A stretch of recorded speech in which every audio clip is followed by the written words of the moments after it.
Potete sentirmi tutti, vero? Allora, oggi vorrei offrire a tutti i miei saluti e mi auguro che stiate bene. Così, ora sono passati quasi 2 anni e siamo in grado di riprendere questi insegnamenti di Magong dell'estate, questi insegnamenti e lezioni e l'argomento principale degli insegnamenti di Magong è le origini del mantra segreto.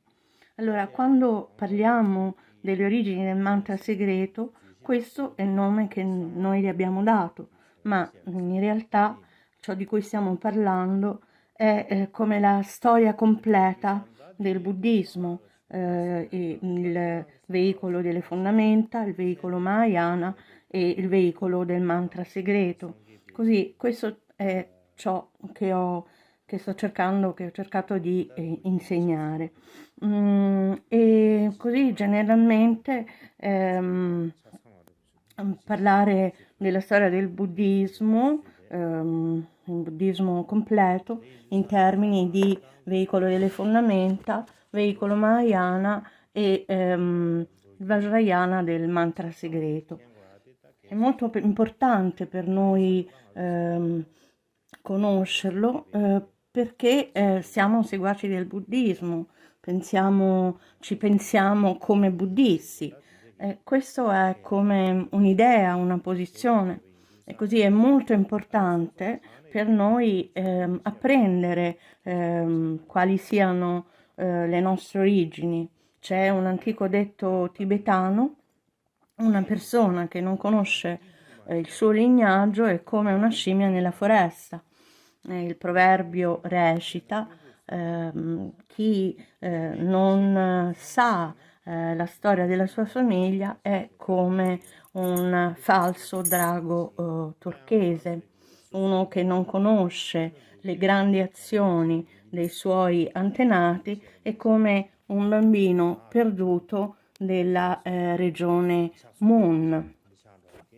Questo è il proverbio tibetano, e così in particolare, se non sappiamo la storia delle nostre origini, comprendere da dove veniamo, c'è un pericolo che non comprendiamo completamente dove eravamo e se non conosciamo la storia e le azioni del Buddha bene, allora è difficile per noi comprendere chi fosse il Buddha. Allo stesso modo, se non conosciamo i concili, il primo concilio, il secondo concilio e così via, come venivano tenuti i concili e come le scuole si siano sviluppate, allora non comprenderemo propriamente e chiaramente come si è sviluppato il Dharma.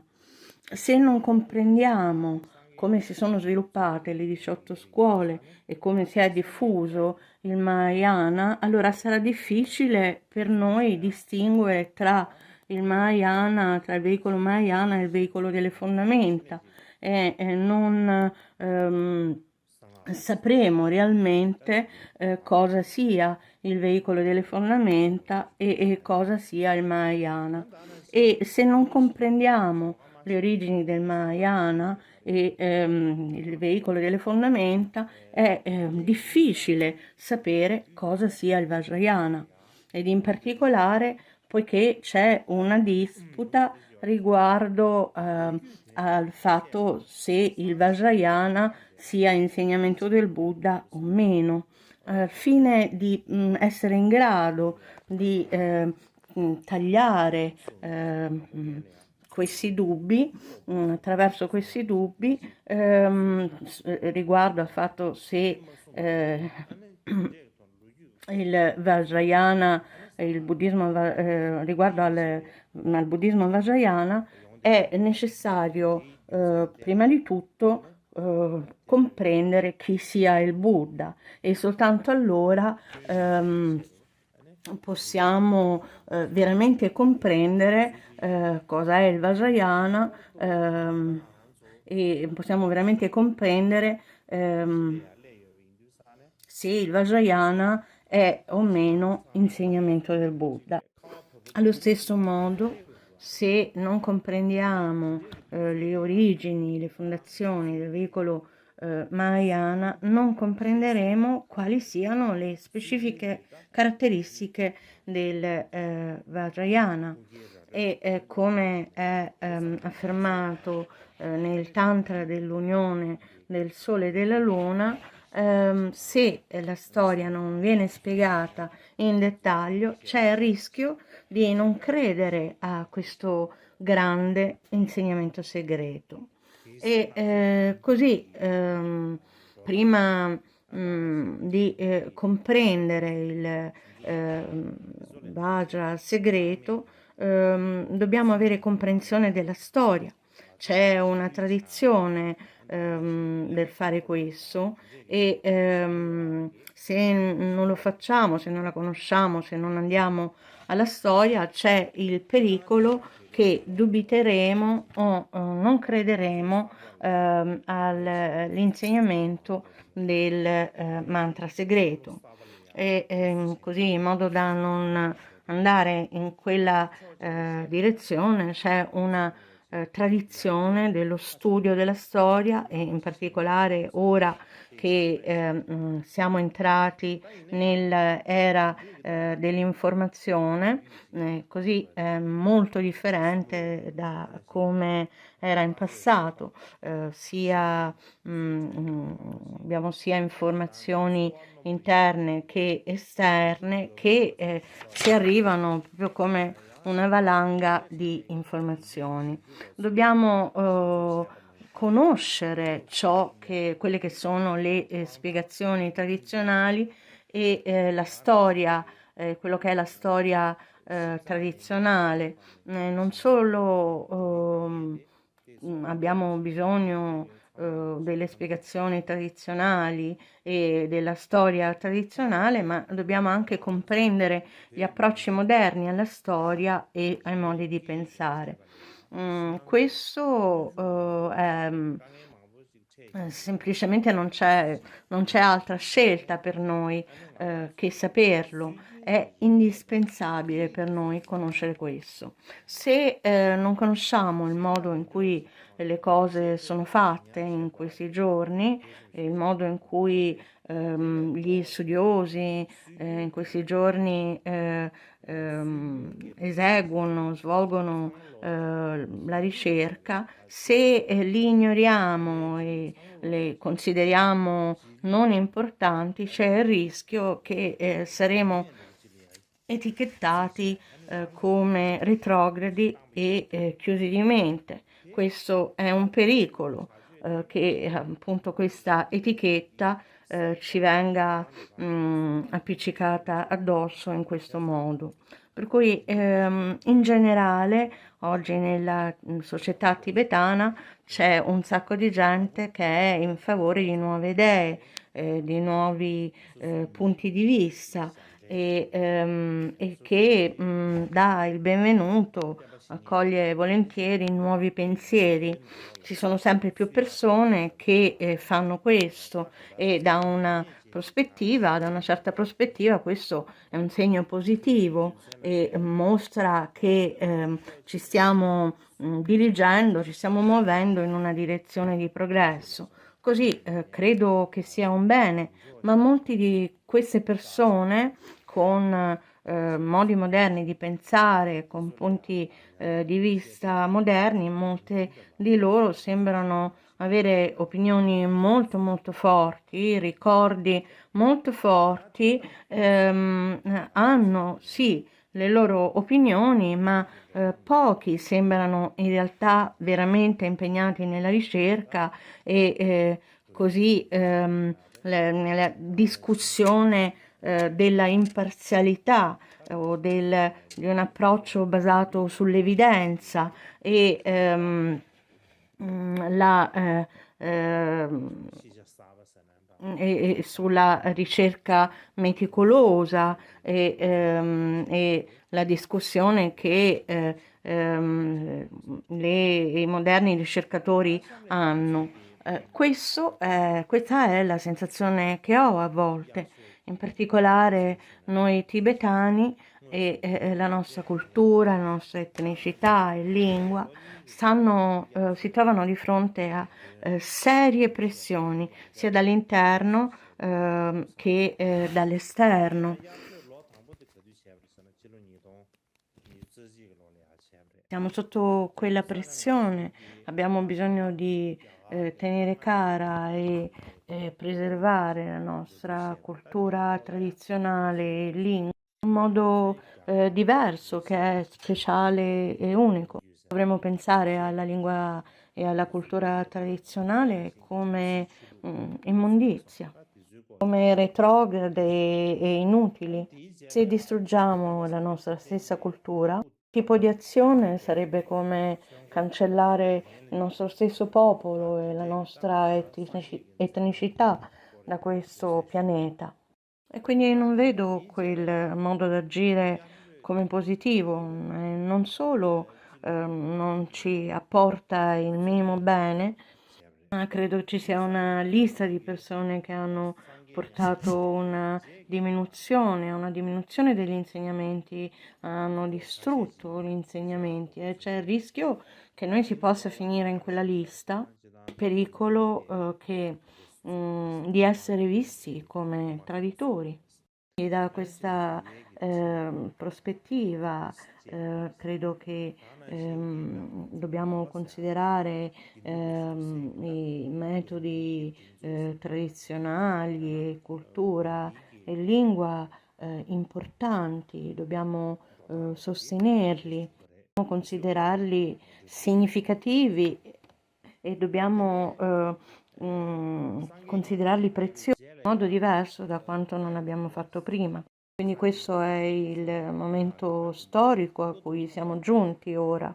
Allo stesso modo, ora da parte nostra è necessario che seguiamo metodi moderni, che si stiano facendo ricerche storiche o studiando testi filosofici come un nuovo strumento, un nuovo modo di imparare. E è importante per noi anche prestare attenzione a questi. Credo che questo sia molto importante per noi. Prima di iniziare gli insegnamenti veri e propri, gli insegnamenti estivi, credo che dobbiamo rivedere, revisionare ciò che abbiamo già fatto negli insegnamenti dell'estate dei 2 anni precedenti. Il primo anno gli insegnamenti dell'estate sono stati nel 2021. Durante quell'insegnamento abbiamo inizialmente discusso la storia della filosofia indiana, e questo includeva gli insegnamenti dei Veda e la situazione durante il periodo vedico. Abbiamo parlato di religioni brahmaniche e tradizioni brahmaniche e abbiamo parlato di questo in breve. E dopo questo abbiamo parlato della nascita, il risveglio, la messa in moto della ruota del Dharma e il paranirvana di Buddha Shakyamuni. Abbiamo parlato un po' delle attività del Buddha. E poi nel secondo anno degli insegnamenti dell'estate, nel 2022, abbiamo parlato della situazione dopo il paranirvana successiva al paranirvana del Buddha. Tra ciò di cui abbiamo parlato c'è stata la fondazione del Sangha, come si è formato il Sangha originale, come la disciplina monastica fu inizialmente creata e lo sviluppo dei monasteri, come le regole e forme monastiche, come si sono originate. E quindi vi ho dato una breve spiegazione, una breve introduzione a tutto ciò. E poi abbiamo discusso di come dopo il parinirvana del Buddha c'è stato il primo concilio buddista. Quindi abbiamo discusso di ciò e parlato del primo concilio.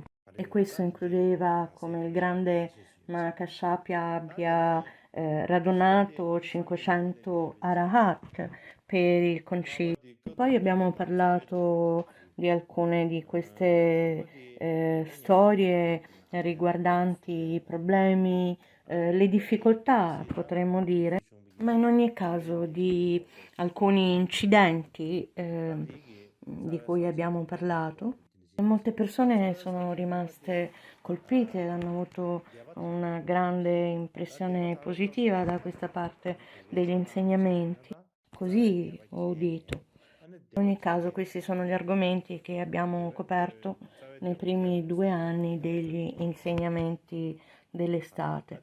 E ho pensato che dovessi rivederli, revisionarli per prima. L'anno scorso non abbiamo potuto tenere gli insegnamenti estivi. L'anno scorso non ci sono stati insegnamenti dell'estate. Per questa ragione sono passati quasi 2 anni e adesso finalmente stiamo riprendendo.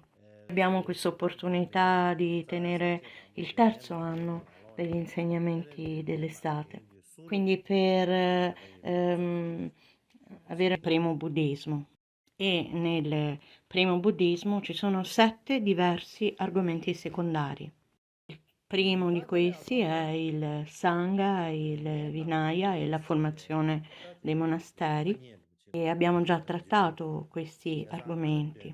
Poi c'è l'argomento del primo concilio e abbiamo discusso anche questo. Allora adesso siamo sul terzo, le scritture del primo buddismo.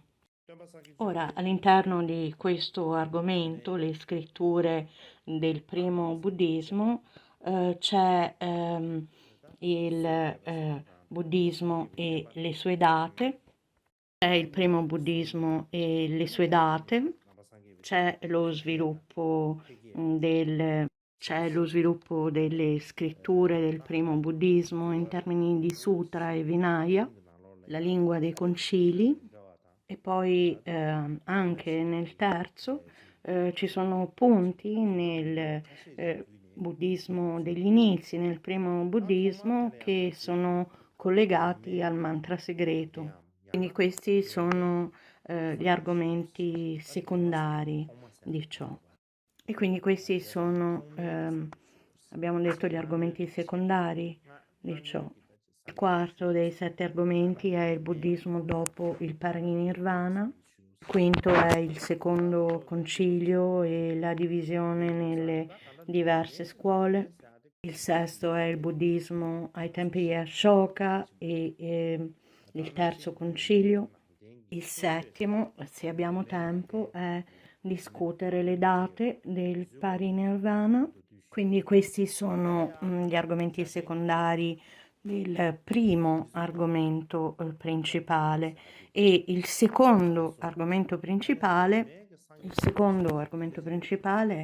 è il buddismo Nikaya e il periodo delle 18 scuole, il periodo delle 18 scuole originali del Buddha. Sì, in termini di spiegazione tibetana, questo è il periodo in cui il primo schisma divisione nel Sangha avvenne e come poi si è sviluppato nelle 8 diverse scuole. Questo quindi è il periodo che possiamo chiamare il periodo del buddismo Nikaya, il buddismo delle scuole. Nikaya significa scuola, è la parola buddista per scuola. Il terzo argomento è la diffusione del Mahayana. E quindi di questi 3, quelli sono i 2 argomenti finali. Oggi parleremo soprattutto in termini del primo argomento. In termini del primo argomento, il primo buddismo, il buddismo degli inizi e le sue scritture, scritture del primo buddismo. E quindi innanzitutto quando usiamo l'espressione buddismo degli inizi, primo buddismo, questo è il termine che sto usando. C'è il termine primo buddismo e poi la discussione delle date, del tempo, il periodo del buddismo degli inizi, del primo buddismo. E mi piacerebbe parlare un pochettino di questo. Dal tempo in cui il Buddha ha fondato il buddismo, il tempo in cui ha avviato gli insegnamenti buddisti, il buddismo si è sviluppato ed è cambiato e ci sono molti grandi cambiamenti. All'interno di questi stati c'erano 7 diverse ere e in ugual modo ci sono molti diversi stadi di ciò, molte diverse fasi. Prima di tutto dobbiamo comprendere che cosa intendiamo con l'espressione, con il termine primo buddismo, buddismo degli inizi, o buddismo originale. Originale significa il primo. Quindi qual è il primo? Qual è il più antico degli antichi? Quindi quando parliamo di primo buddismo, di buddismo originale, dobbiamo comprendere che cosa intendiamo perciò. Quali sono le caratteristiche del buddismo originale? Quali sono gli insegnamenti del buddismo originale? Ora, secondo lo studioso giapponese Mizuno Kogen, il primo buddismo si riferisce al periodo della diffusione iniziale del buddismo in India. Dal tempo in cui il buddismo si è diffuso in India e nel corso delle sue fasi, gli insegnamenti di ciascuno dei diversi periodi aveva le sue proprie caratteristiche. Grazie a queste caratteristiche nei diversi periodi possiamo classificarli, dividerli in diverse ere differenti. È possibile quindi dividere il Dharma, il buddismo, in diverse varie ere. Grazie alle caratteristiche di questi diversi periodi possiamo dividerle in diverse ere e come allora le divideremo, come allora le classifichiamo. La prima è il primo buddismo, il buddismo originale. Il tempo del primo buddismo, questa è l'era. Il secondo è il Nikaya Buddhism, il buddismo Nikaya, il tempo delle scuole. Questo è il tempo in cui la prima divisione nel Sangha avvenne fino alle 18 scuole. Questo è il periodo del buddismo Nikaya. In seguito a questo abbiamo poi il Mahayana che anche possiamo dividere in un primo e tardo Mahayana. Ed il primo periodo Mahayana è quello in cui il veicolo delle fondamenta e il Mahayana coesistevano.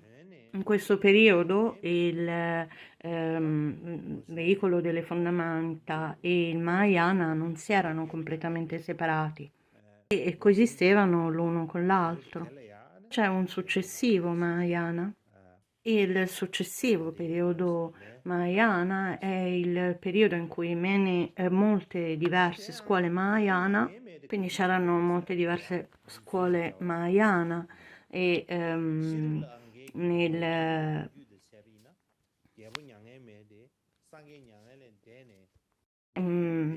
nel veicolo delle fondamenta c'è stato il periodo poi delle 18 scuole Nikaya. Nel tardo periodo Mahayana ci sono state anche molte diverse scuole che si sono sviluppate. la scuola della solamente, la scuola della via di mezzo e così via. Il periodo di mezzo è quando c'erano molte diverse scuole Mahayana e poi c'è il tardo Mahayana, dove all'interno del Mahayana, in cui gli insegnamenti del mantra segreto iniziarono a diffondersi. E quello è chiamato il tardo periodo Mahayana. Quindi abbiamo il periodo iniziale Mahayana che vede la coesistenza con il veicolo delle fondamenta, il periodo di mezzo e il periodo tardo, il tardo Mahayana. Così in questo modo, quando pensiamo alla diffusione degli insegnamenti buddisti, in ciascuna diversa era, che gli insegnamenti buddisti di quel periodo avevano delle particolari caratteristiche. Possono prendere queste particolari caratteristiche come una ragione per fare distinzioni tra le diverse ere del buddismo, e questo è un modo ragionevole per farlo, per procedere, come dice lo studioso giapponese Kogen. Quindi la prima religione buddista è quello che chiamiamo il primo buddismo originale. E questo dovrebbe essere compreso come il periodo in cui Buddha Shakyamuni fondò gli insegnamenti, il buddismo, il primo buddismo, come il periodo in cui il Buddha fondò gli insegnamenti, o per dirlo in modo diverso, iniziò ad insegnare e a diffondere il Dharma. Quindi dal tempo in cui iniziò le sue attività di insegnare il Dharma ad altri, fino a 100-200 anni dopo il parinirvana del Buddha, quando la divisione nelle diverse scuole buddiste avvenne. Alternativamente possiamo parlare di questo periodo come il periodo in cui il Buddha insegnò il Dharma, cioè il periodo in cui era vivo, fino al passaggio nel parinirvana, fino alla suddivisione in diverse scuole, e quindi è quel periodo di all'incirca 200 anni. Quindi questo periodo è ciò che possiamo chiamare il primo buddismo, e in particolare possiamo dire che è il periodo che va dal tempo del Buddha fino al regno del re Ashoka. Quindi questo può essere chiamato primo buddismo o buddismo originale. Ragionevole chiamarlo così. Allora la domanda a questo punto è quando è stato il periodo, il regno di Ashoka. Secondo la storia orale dello Sri Lanka, all'incirca 200 anni dopo il parinirvana del Buddha. Quindi questa è una spiegazione. Quindi secondo questa, questo periodo, primo periodo buddista, durò all'incirca per 200 anni.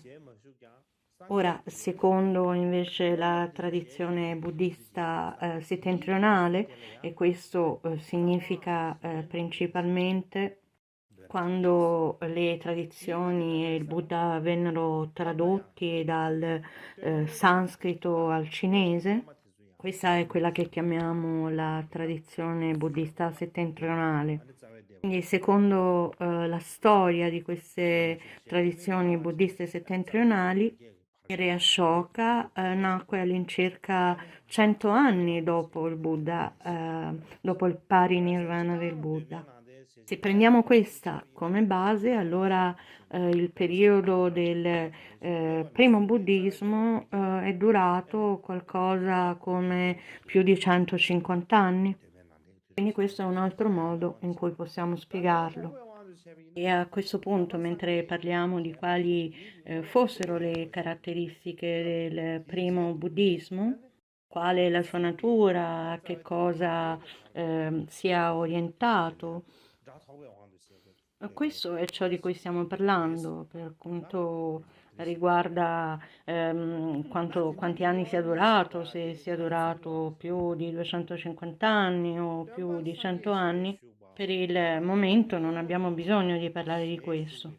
Come ho menzionato prima, se poi in seguito avremo l'opportunità di discutere le date del parinirvana del Buddha, se avremo tempo per farlo, allora potremo capire se Ashoka è apparso 100 anni dopo il Buddha o 200 anni dopo il Buddha.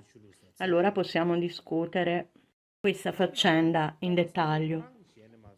Quindi dal tempo in cui Ashoka ha iniziato a diffondere il buddismo fino alla divisione, allo schisma allo scisma nelle varie scuole, questo periodo è ciò che possiamo chiamare il primo buddismo. Bene chiamarlo così e la ragione per questo è che durante quel periodo di tempo il modo generale in cui le cose venivano fatte nel primo buddismo non ci fu un grande cambiamento, fondamentalmente fu molto saldo, consistente in quel periodo di tempo. Per questa ragione chiamiamo quel periodo primo buddismo. Quindi c'è buona ragione, buona causa per chiamare quel periodo primo buddismo, buddismo degli inizi. Quindi ora questo è parlare in termini generali, ma nei circoli accademici questo viene diviso in due parti diverse. Quindi dividono questo buddismo originale in due parti diverse e fanno questa distinzione. Quindi dividono questo prima era buddista in due diverse parti. E la prima di queste due parti è il periodo in cui il Buddha Shakyamuni e i suoi discepoli erano in vita. Quindi questo periodo è chiamato buddismo originale o buddismo della base fondamentale, sia che il Buddha fosse in vita o comunque che i suoi diretti discepoli fossero presenti. Quel tempo è chiamato la base o il buddismo originale o il buddismo della fondazione, delle fondamenta. Il secondo periodo è quando il Buddha non era più presente, nemmeno i diretti discepoli del Buddha erano più lì, erano più presenti. Questo è il periodo del primo buddismo in cui poi le diverse scuole si sono sviluppate e lo chiamiamo il primo buddismo in senso stretto e la ragione perciò è che quando parliamo di primo buddismo parliamo in termini generali da quando il Buddha ha insegnato il Dharma fino alla divisione nelle diverse scuole. Quindi quando si parla in questo modo di primo buddismo si parla in senso più lato, ma se parliamo in senso stretto, quando il Buddha non era più in vita e né lo erano i suoi discepoli, da quel periodo fino a quando avvenne lo schisma nelle diverse sette, possiamo allora parlare di questa fase come buddismo delle origini in senso stretto. Ora questo è ciò che alcuni studiosi sostengono, alcuni studiosi dicono.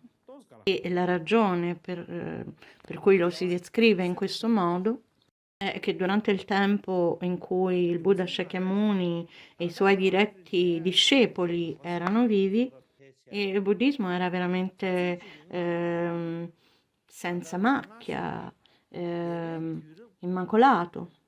E il Dharma era quello che il Buddha stesso insegnava, altrimenti non ci sarebbe alcuna ragione per dire che Buddha Shakyamuni ne era il fondatore. Ci sarebbe allora alcuna ragione di dire che c'è un buddismo originale. Questo è il tempo in cui il Buddha era vivo e allo stesso modo quando i discepoli buddisti spiegavano le intenzioni del Buddha e il suo pensiero, quindi questo è appunto la fondazione, la radice degli insegnamenti buddisti e quindi per questa ragione si può chiamare il buddismo delle fondamenta o il buddismo originale, va bene.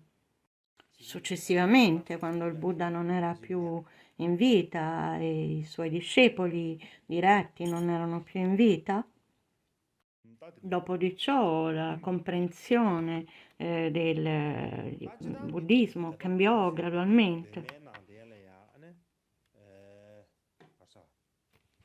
e gradualmente si mosse verso le diverse scuole del buddismo e le varie scuole Nikaya, così come si sviluppavano. E così questo è quando è iniziato.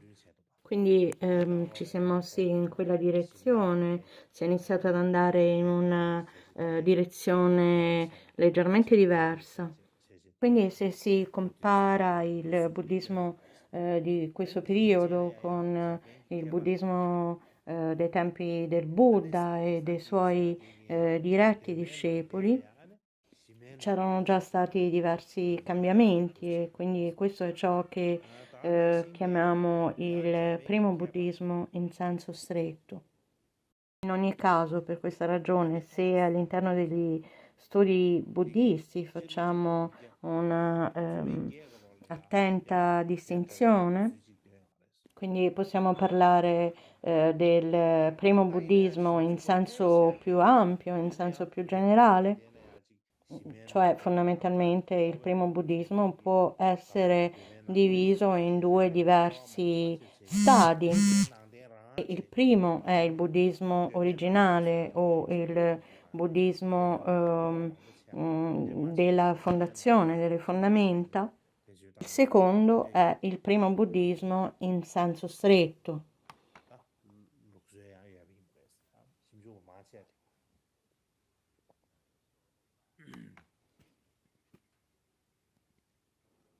E se dividiamo in queste due diverse sezioni, siamo più vicini, sembra che siamo più vicini ai fatti storici, vicino alla situazione reale di come effettivamente era. Almeno questo è ciò che dicono questi studiosi. Ora effettivamente non c'è alcun problema nel fare queste distinzioni riguardo al primo buddismo. Possiamo effettivamente fare queste distinzioni, ma c'è una difficoltà che ci troviamo ad affrontare. Lo guardiamo alle scritture buddiste che attualmente abbiamo, è difficile per noi comprendere, distinguere quali fossero gli insegnamenti del primo buddismo, del buddismo della fondazione e gli insegnamenti del primo buddismo in senso stretto, in senso ristretto, poiché non abbiamo informazioni dettagliate su quali fossero gli insegnamenti del primo buddismo in senso stretto. Senza questi dettagli degli insegnamenti non siamo in grado di farlo. Perché se guardiamo alle scritture buddiste che ancora abbiamo, il materiale che ancora abbiamo, le fonti che abbiamo e le prendiamo come la base, è difficile distinguere quale sia il buddismo originale e quale il primo buddismo in senso stretto. È difficile dividerli con chiarezza. Un'altra ragione di ciò è che gran parte delle scritture buddiste che abbiamo ora, non importa quanto antiche, le più antiche vengono dai tempi del buddismo Nikaya. Parte delle scritture che effettivamente abbiamo sono iniziate dopo il periodo del buddismo Nikaya. Quindi vengono dal tempo del buddismo Nikaya, dopo che avvenne lo schisma nel Sangha, lo scisma nel Sangha, e si formarono le 18 scuole. Solo da quel momento in poi che noi abbiamo scritture che sono state conservate. Le uniche che abbiamo, che possiamo leggere, provengono da quel periodo. E poiché tutte le varie diverse scuole cambiano le scritture e le orientano diversamente, e allora diventa molto difficile ricostruire specificamente quali fossero gli effettivi insegnamenti del buddismo originale.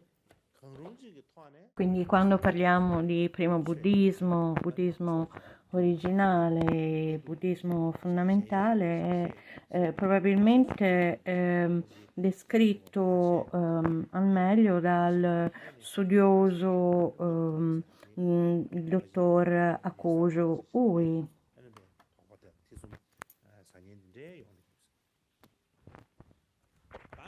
Ne discute in un libro che si intitola Studi nella filosofia indiana, pubblicato nel 1926, ed è nel secondo volume che egli fa distinzione tra queste diverse scuole. Quindi questo è il tempo, è il periodo in cui fu pubblicato, ma precedentemente a questo c'è uno studioso giapponese dal nome di dottor Anesaki che fece riferimento al buddismo originale come buddismo fondamentale. E c'è un altro studioso giapponese dal nome di Anhito Masuharu che usò una terminologia simile nel 1908.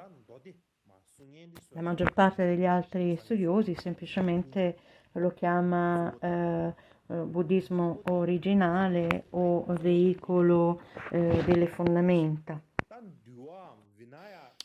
O buddismo delle fondamenta. La maggior parte semplicemente non faceva questa distinzione, non facevano molte distinzioni e semplicemente usavano questo termine. E questa è l'usanza che gran parte degli studiosi seguono. Quindi questo riguarda il termine primo buddismo e riguarda il periodo del primo buddismo. Quindi questo è ciò di cui abbiamo parlato. Quindi ora andiamo al successivo argomento che è la diffusione delle scritture del primo buddismo e dobbiamo parlare un po' del primo concilio. Quindi ora dobbiamo discutere un pochetto questo. 2 anni fa, durante gli insegnamenti dell'estate, durante gli insegnamenti estivi, abbiamo parlato del parinirvana del Buddha e di come al tempo in cui il Buddha passò nel parinirvana, Mahakāśyapa si rese conto che se ignoravano il Dharma che il Buddha aveva insegnato e semplicemente lasciavano le cose così come erano, probabilmente questi insegnamenti sarebbero andati perduti molto velocemente. e quindi pensò che dovevano raccogliere e compilare tutti i Dharma del Buddha. Quindi ebbe questa idea e discusse questa opinione con il Sangha e i membri del Sangha lo sostennero e furono d'accordo con lui. E quindi al fine di tenere il concilio si recarono tutti ad Ayagriya, a Rajagriha, e in quel periodo, quando tennero il concilio, c'erano 500 discepoli del Buddha che si riunirono. E generalmente diciamo che erano arahat, quindi c'erano 500 arahat che si riunirono e compilarono tutti gli insegnamenti del Buddha, tutti gli insegnamenti che il Buddha aveva dato durante tutta la sua vita. E quindi questo è fu chiamato il primo concilio. Quando diciamo la parola concilio, un altro termine o un'altra traduzione è una recitazione di gruppo. Si tratta di una parola sanscrita o pali che non ricordo. Tuttavia un altro nome, un'altra parola per indicare il concilio è una recitazione di gruppo.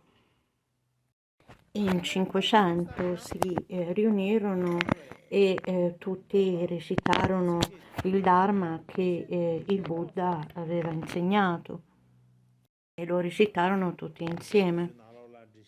Poiché questo è il modo in cui lo fecero, è chiamato una recitazione di gruppo. Quindi questo è un altro nome con cui viene chiamato. Ora, quando parliamo del primo concilio, le scritture tradizionali lo prendono come un fatto che il primo concilio sia avvenuto, ma ci sono dei ricercatori che dubitano del fatto che sia o meno accaduto un primo concilio. In ogni caso ci sono alcune persone che sostengono che non ci sia stato alcun primo concilio.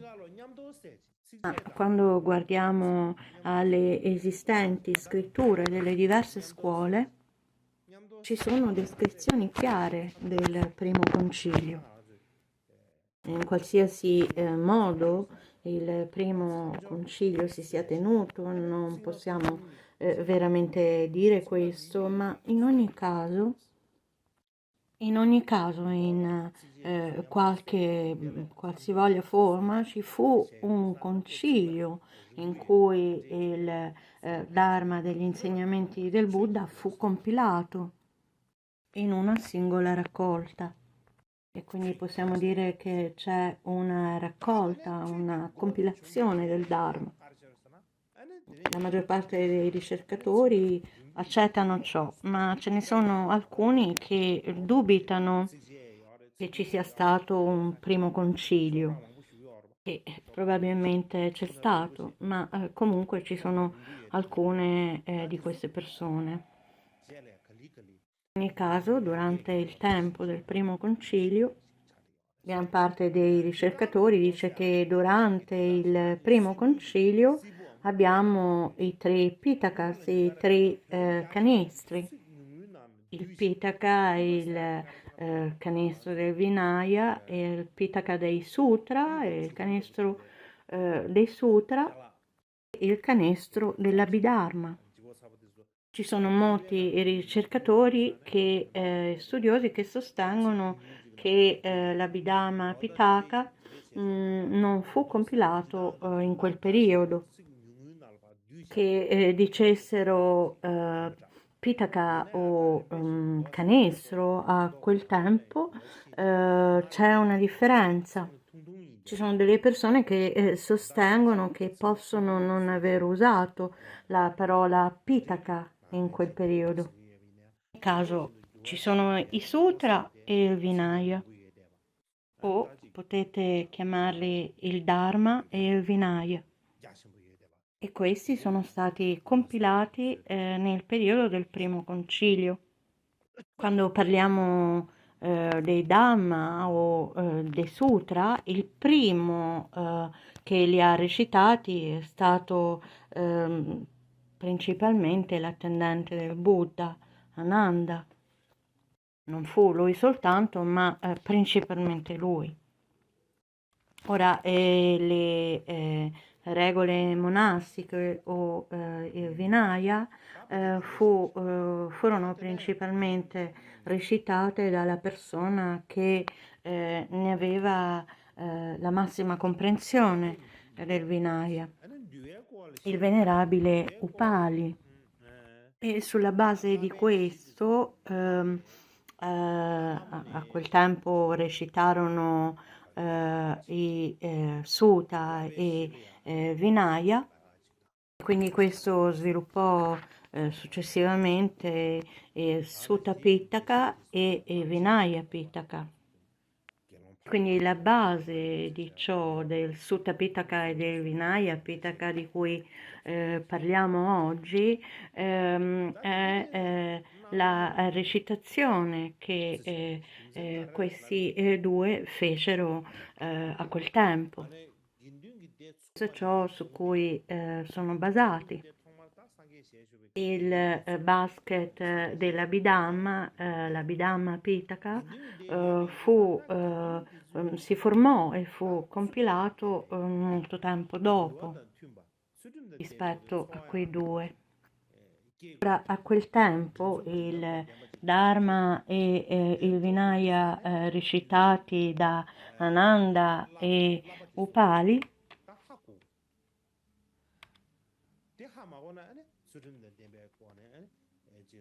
in altre parole i Sutta e Vinaya, bene, queste erano cose che le persone dovevano memorizzare, che all'epoca non c'era alcuna scrittura. E se il Buddha diceva qualcosa, occorreva ricordarlo e memorizzarlo. Ora la spiegazione tradizionale è che avevano una memoria fotografica, varani di memoria fotografica, quindi è come se avessero questa dharani di non dimenticare mai, che avevano questa dharani erano in grado di comprendere tutto ciò che il Buddha diceva. Recitarla di nuovo è come mandare all'indietro, riavvolgere una cassetta in un registratore. È come poi premere il bottone del play, e questo in futuro poi doveva essere preservato. Avevano il potere di una memoria perfetta, ma altre persone, c'erano vari, diversi discepoli, avevano diversi tipi di capacità di memoria. E al fine di preservare tutto ciò e di memorizzare i testi, ciò che fecero è che ciò che fecero fu che gli insegnamenti più importanti furono compilati in sutra. Sutra è come una compilazione, è come un riassunto conciso e quindi resi in sutra. I sutra significa dei testi molto concisi. I sutra oggigiorno non sono necessariamente brevi, ma nel primo buddismo avevano le parole più corte e concise per trattare e coprire i punti più importanti, i punti più essenziali dei sutra. Questo è ciò che chiamiamo i sutra, come un riassunto degli insegnamenti. O in tibetano questi riassunti erano come affermazioni concise dei punti essenziali, e quindi affermazioni concise dei punti essenziali dei sutra, e quindi questo è ciò che chiamiamo sutra, e questo è ciò che si doveva memorizzare. Ciò che anche hanno fatto è quello che chiamiamo i gata o versi, e poiché i versi sono più facili da memorizzare rispetto alla prosa, molti dei punti buddisti importanti furono trasportati in versi, in modo da rendere possibile alle persone di memorizzarli. A quel tempo non erano scritti, e se non erano scritti c'era bisogno di memorizzarli. Quindi è necessario renderli facili da memorizzare, quindi che si rendessero i sutra in affermazioni concise, o si tradussero in versi, bisognava renderli memorizzabili. Ma sembra anche che in quel periodo, tra i sutra e i versi, avessero aggiunto anche un po' di spiegazioni. Aggiunsero un po' di spiegazioni nei versi. E quindi le spiegazioni erano ciò che viene chiamato Nidana, le storie delle origini. Questi sono i sutra e i versi che hanno del materiale aggiuntivo, dell'ulteriore materiale che si è aggiunto. In seguito, molti anni dopo, abbiamo avuto questi brevi, concisi testi e versi, che erano tutti i brevi sutra, questi testi concisi, e all'interno c'erano i versi, i gata, quindi vennero messi insieme. La prosa e i versi vennero messi insieme. Quindi prosa e versi, gata vennero messi insieme, non solo vennero messi insieme, ma fecero anche transizioni tra i due. Quindi abbiamo ciò che nel buddismo indiano viene chiamato transizioni, quindi fecero delle scritture più lunghe. Misero i sutra e i versi insieme e crearono delle più lunghe esposizioni e spiegazioni del Dharma. Questo è avvenuto in molte scritture ed è ciò che è chiamato esposizioni del Dhamma. Dopo queste esposizioni del Dhamma, infine ciò che apparve furono lunghi sutra,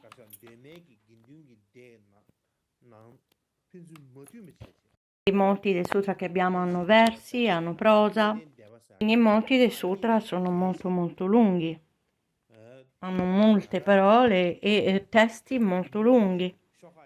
Quindi questi sutra furono praticamente compilati come uno sviluppo successivo. Ma in genere, comunque, quando parliamo di sutra, un altro significato è filo. Quindi un filo, e il significato è perché si ha un vasto significato condensato in poche parole. La ragione per cui è come un filo è che se per esempio abbiamo un turchese, un corallo e vogliamo metterli tutti assieme, Vogliamo quindi mettere assieme, legare insieme, quindi è come un sutra in cui li si mette insieme. E quindi questo è che il vasto significato è condensato in solo poche parole. Quindi originariamente il significato di sutra era breve e conciso, quindi è una breve presentazione, un vasto significato. Quindi questo si intendeva con il termine sutra e poi gradualmente è cambiato fino a quando il sutra è diventato un testo alquanto lungo con argomenti molto estesi. Ora, per quanto riguarda l'argomento dei sutras, parliamo di questo ora in termini di Vinaya. I precetti sono presenti proprio dall'inizio, quindi connettiamo con il sutra quando parliamo di Pratimosha Sutra. Ci sono anche le spiegazioni, queste sono ciò che viene chiamato Vibhanga, Bhikkhu o del Vibhanga, le Bhikkhuni del Vibhanga. Questi sono i commentari sul Pratimosha. Lista dei precetti. Sì, sono stati presenti sin dalle origini e possiamo comprendere che li si possa rintracciare dai primi tempi, dai tempi dell'inizio, quindi dai tempi in cui la comunità buddista, la comunità monastica si è formata. Durante la vita, il periodo di vita del Buddha, c'era un Sangha in quel periodo. Quindi c'era un Sangha in quel periodo e visto che c'era una comunità del Sangha, i membri del Sangha, i Bhikshu, avevano bisogno di condurre uno stile di vita con una disciplina appropriata, corretta. Secondo gli insegnamenti del Vinaya, dovevano seguire le regole e le procedure del Vinaya. E al fine di condurre quello stile di vita dovevano comprendere le parole e il significato dei precetti correttamente. Se non si comprendeva, non c'era alcun modo di poter vivere secondo un'appropriata disciplina, una corretta disciplina. Come vivere una vita monastica appropriatamente, correttamente. Semplicemente non l'avrebbero saputo. Al fine di poter vivere una appropriata vita monastica dovevano conoscere i precetti, il Vinaya, che dovevano conoscere i precetti e il Vinaya, allora sembra che i precetti del Vinaya dovessero essere registrati, ci fosse la necessità di registrarli. Quindi ci deve essere stata una compilazione dei precetti ai tempi del Buddha. Quindi i Pratimosha e i precetti devono essere stati in massima parte, in gran parte compilati ai tempi del Buddha. Credo. Questo è anche ciò che molti ricercatori dicono, in particolar modo quando il Sangha sta svolgendo le azioni, le mozioni, e quindi queste procedure, queste mozioni, quando il Sangha sta svolgendo delle azioni, quindi queste regole sono chiamate emozioni o karma, quindi in seguito ci fu un testo chiamato i 101 karma, che le ha appunto raccolte in un unico testo, e quindi 101 karma, compilato quindi da generazioni successive, ma sin dall'inizio ci dovevano essere molti diversi karma e emozioni per governare e regolamentare il Sangha. Per poter svolgere i vari compiti dovevano appunto avere le diverse procedure, e siccome bisognava appunto seguire una mozione, un voto, bisognava avere proprio le procedure per poter fare ciò sin dall'inizio. E per questa ragione sembra che questa raccolta dei 101 karma e emozioni furono tutte compilate e finalizzate all'incirca 100 anni dopo il parinirvana del Buddha. La maggior parte di queste fu stabilita con chiarezza, istituita in quel periodo, in termini fondamentali, basilari. Allo stesso modo, in quel tempo era importante preservare il Dhamma, il Sutra e il Vinaya, e il modo in cui, il metodo con cui questo è stato fatto è che c'è stata una suddivisione del lavoro al fine di fare questo. Vennero date responsabilità diverse alle varie persone, venne dato il compito alle varie persone di preservare un aspetto diverso, e la ragione per cui ciò è stato fatto erano persone che fin dai tempi dell'inizio c'erano persone che erano chiamati detentori dei sutra. Ci sono persone che principalmente studiavano i sutra e li memorizzavano. C'erano Vinayadhara o esperti del Vinaya che studiavano il Vinaya, e questa era la loro specialità particolare. Poi c'erano Dharmadhara, insegnanti di Dharma, detentori del Dharma, e questi principalmente studiavano e memorizzavano tutti i sutra. Quindi fondamentalmente a quel tempo c'era questa suddivisione del lavoro, o così comunque sembra. Alcuni studiavano i sutra e memorizzavano i sutra, altri erano detentori del Vinaya e memorizzavano il Vinaya. Visto che è difficile per una persona sola tenere e detenere tutto questo, il compito veniva suddiviso quindi tra persone diverse, da persone diverse.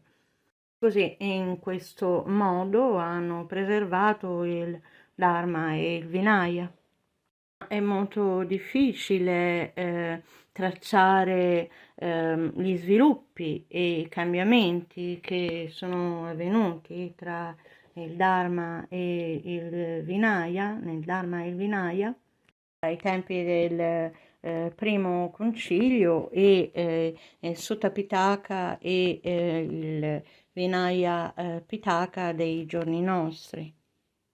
Quindi ci sono il Dhamma Pitaka, il Vinaya Pitaka compilati al tempo del primo concilio, e poi ci sono quelli dei giorni nostri. E quali sono le differenze? È difficile da dire. E la ragione per cui è difficile dirlo è che ai tempi del primo concilio, se fossero stati registrati e scritti ai tempi del primo concilio, allora avremmo qualcosa che oggi saremo in grado di vedere, potremmo leggere. Ma in quel periodo non venivano assolutamente scritti. E quindi proprio perché non erano affatto stati scritti, è difficile dire quali differenze, cambiamenti sono presenti tra il Sutta Pitaka e il Vinaya Pitaka del primo concilio e quelli che abbiamo oggi. In ogni caso è chiaro che durante il periodo del primo concilio Ananda e Upali hanno recitato i sutra e il Vinaya che gradualmente nel corso del tempo si sono sviluppati e alla fine dell'era del primo buddismo, quello che è accaduto è stato che i sutra vennero compilati in quello che chiamiamo il Sutta Pitaka, il canestro dei sutta.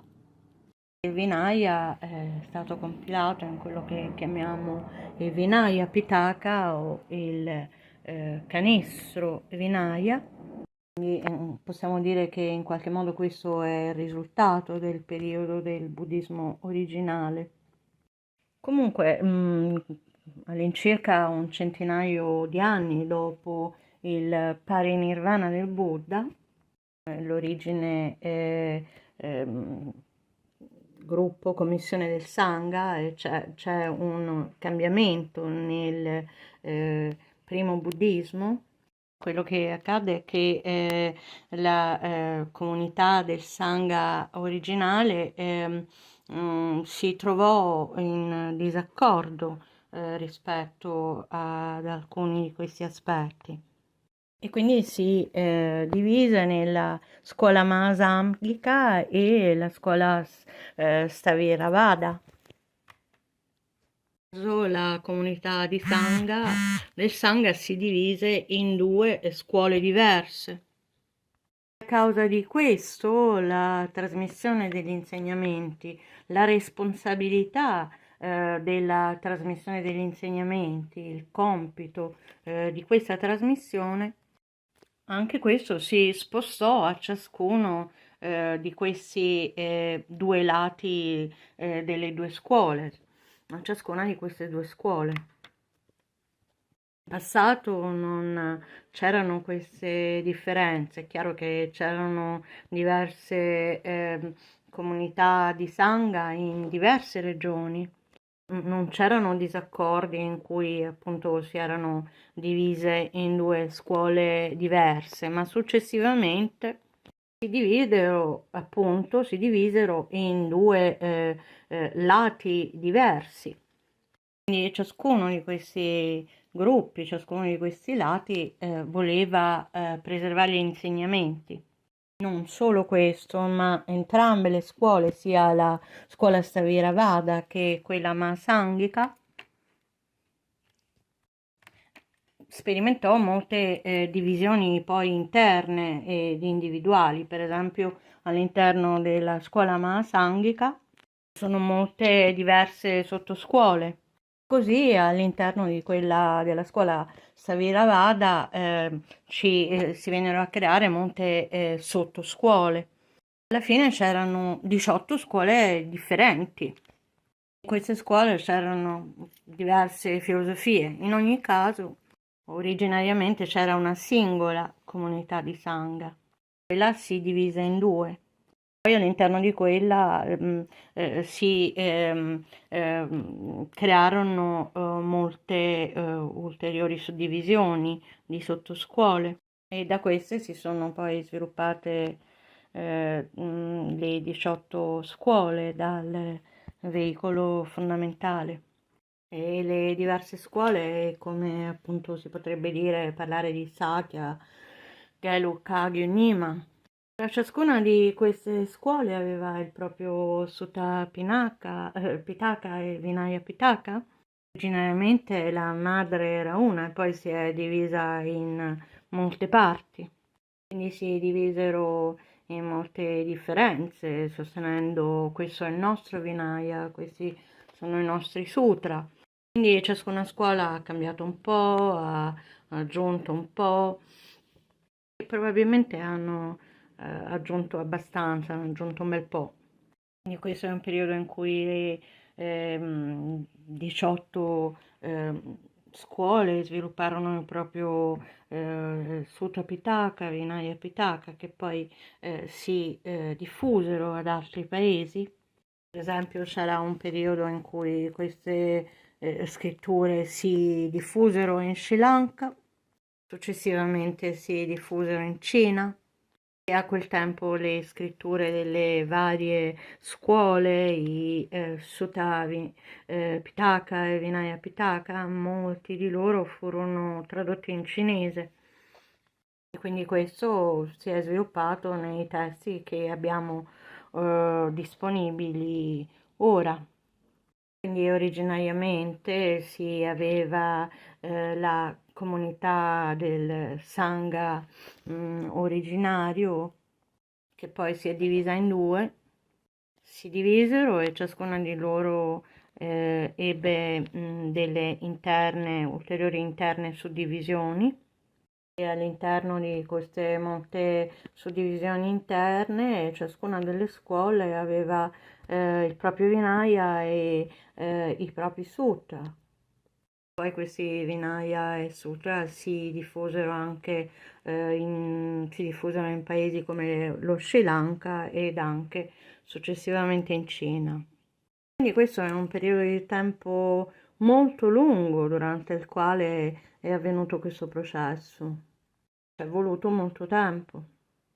Poiché ci è voluto, ha preso così tanto tempo questo processo, non solo i sutra, ma il canestro, cioè la compilazione di tutti i sutra, la compilazione di tutto il Vinaya, per quanto questi due, entrambi, fossero stati compilati alla fine del primo, dell'era del primo buddismo, che siano esattamente proprio come erano allora, è impossibile sapere che siano appunto quella forma, in quella forma originaria, quel periodo.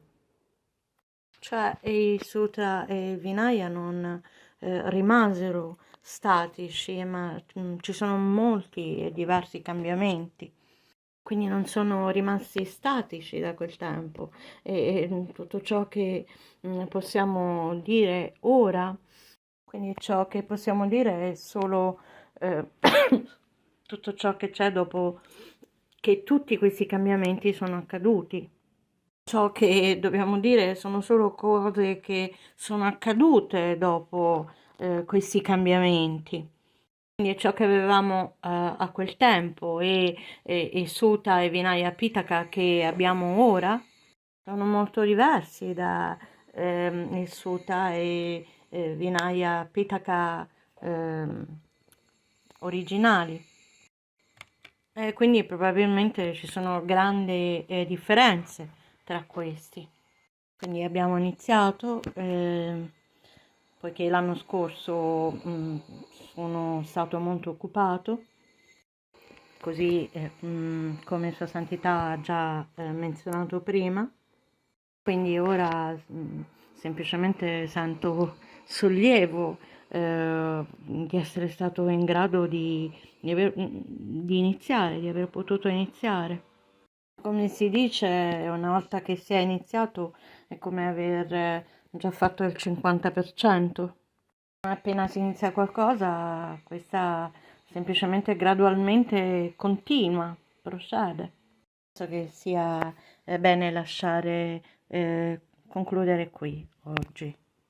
Quindi domani non avremo la classe, riprenderemo il giorno successivo. Ora per favore recitate le preghiere di dedica.